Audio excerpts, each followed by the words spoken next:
तो चलिए आज बात करते हैं रामायण के उस बहुत ही अहम मोड़ की। एक ऐसा मोड़ जहां एक हताश राजकुमार की किस्मत एक गठबंधन से पूरी तरह बदल जाती है। ये कहानी है निराशा से आशा तक के सफर की। अब सवाल ये उठता है कि एक अकेला देश निकाला राजकुमार एक ताकतवर साम्राज्य के खिलाफ इतनी बड़ी सेना आखिर कैसे खड़ी कर सकता है। यही वो सवाल है जो इस पूरी कहानी के दिल में है। और दिलचस्प बात यह है कि राम का ये सफर किसी युद्ध परिषद या बड़ी बड़ी रणनीतियों से शुरू नहीं होता। नहीं, इसकी शुरुआत होती है एक मरते हुए राक्षस को दिए गए वचन से। सुनने में अजीब लगता है ना, पर यहीं से उस महान गठबंधन की नींव पड़ती है। तो कहानी की शुरुआत होती है राम और लक्ष्मण से। सीता के अपहरण के बाद वो दोनों गहरे दुख में डूबे जंगल जंगल भटक रहे हैं। आप सोच सकते हैं कि वो कितने हताश होंगे, लेकिन इसी हताशा के अंधेरे में उन्हें उम्मीद की पहली किरण दिखने वाली थी। देखिए, कहा गया है कि राघव दुख से इतने पीड़ित थे कि उनकी इंद्रियां तक विचलित हो गईं। मतलब उनका दुख इतना गहरा था कि वो सुध बुध खो बैठे थे। ये शायद उनकी जिंदगी का सबसे मुश्किल, सबसे अंधेरा दौर था। और फिर एक बहुत ही अजीब घटना घटती है। एक भयानक राक्षस कबंध उन पर हमला करता है। राम और लक्ष्मण उसकी भुजाएं काट देते हैं और जब उसका अंतिम संस्कार किया जाता है तो वो राक्षस अग्नि से उठकर उन्हें पहला सुराग देता है। वो कहता है, ऋष्यमुख पर्वत पर जाओ और वानर सुग्रीव से मदद मांगो। देखिए कैसे एक राक्षस की मौत से उन्हें आगे का रास्ता मिला। और इसी सलाह को मानकर वो पहुंचते हैं ऋष्यमुख पर्वत, जहां एक ऐसी मुलाकात होनी थी जो इस पूरी कहानी का रुख निराशा से आशा की तरफ मोड़ने वाली थी। लेकिन ये मुलाकात इतनी आसान नहीं थी।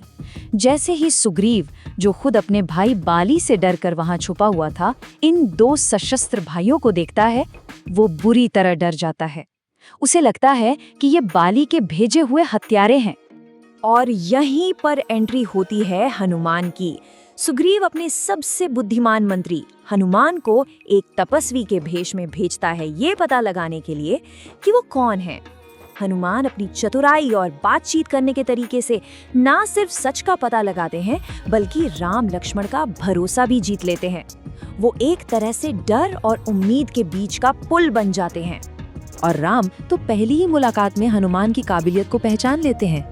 वो लक्ष्मण से कहते हैं, देखो लक्ष्मण, हनुमान कितने ज्ञानी और वाक्पटु हैं। जिस राजा के पास ऐसा मंत्री हो, उसके लिए कुछ भी नामुमकिन नहीं। ये बहुत बड़ी बात थी। तो अब दो निर्वासित राजाओं के बीच एक मजबूत गठबंधन की नींव रखी जा रही थी। ये दोस्ती सिर्फ जरूरत की नहीं थी, बल्कि साझा दुख पर आधारित थी। और इस दोस्ती की गवाह बनी पवित्र अग्नि, ताकि ये बंधन कभी न टूटे। अगर आप देखें तो राम और सुग्रीव की कहानी कितनी मिलती जुलती है। राम अपने राज्य से निर्वासित हैं, सुग्रीव भी।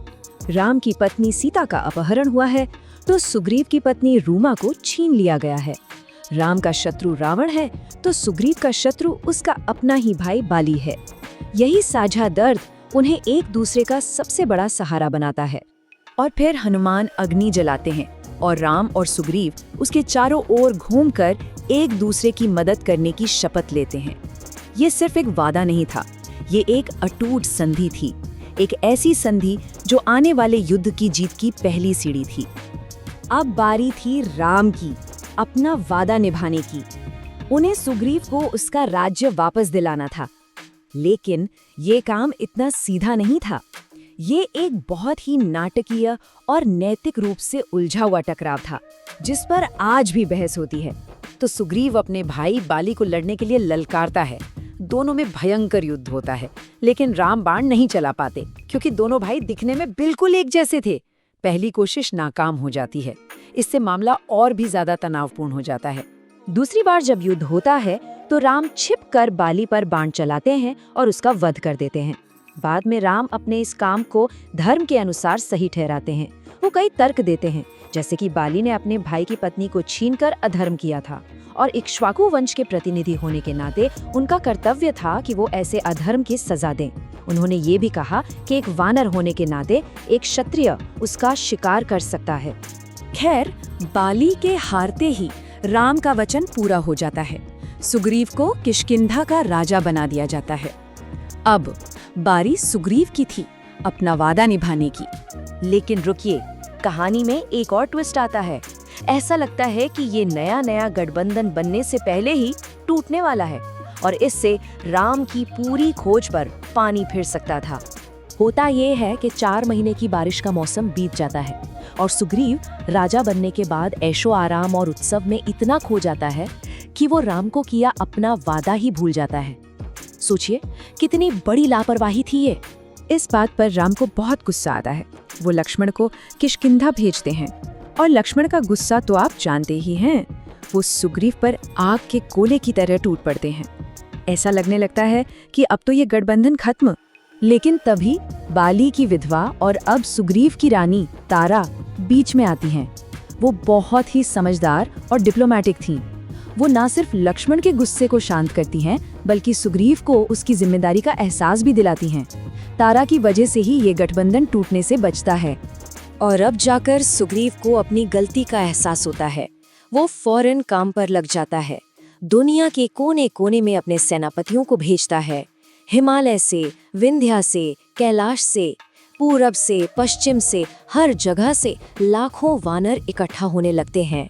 सुग्रीव इस विशाल सेना को 4 दिशाओं में भेजता है, लेकिन उसकी और राम की सबसे बड़ी उम्मीद उस टुकड़ी पर थी जो दक्षिण दिशा की ओर जा रही थी, क्योंकि उस टुकड़ी का नेतृत्व एक बहुत ही खास योद्धा कर रहा था।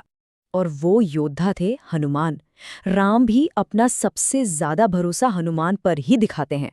वो अपनी अंगूठी उतार कर हनुमान को देते हैं ताकि जब वो सीता से मिलें तो निशानी के तौर पर ये अंगूठी दिखा सके। तो देखिए, कहाँ एक हताश राजकुमार था और कहाँ अब एक पूरी सेना खड़ी है। और इस पूरी सेना की, इस पूरी दुनिया की उम्मीद अब सिर्फ हनुमान पर टिकी थी। तो सवाल ये है कि क्या लाखों की ये सेना और दुनिया भर की उम्मीद का बोझ अपने कंधों पर लिए एक अकेला दूत विशाल समुद्र को लांघकर खोई हुई रानी को ढूंढ पाएगा? ये हम जानेंगे इस महागाथा के अगले अध्याय में।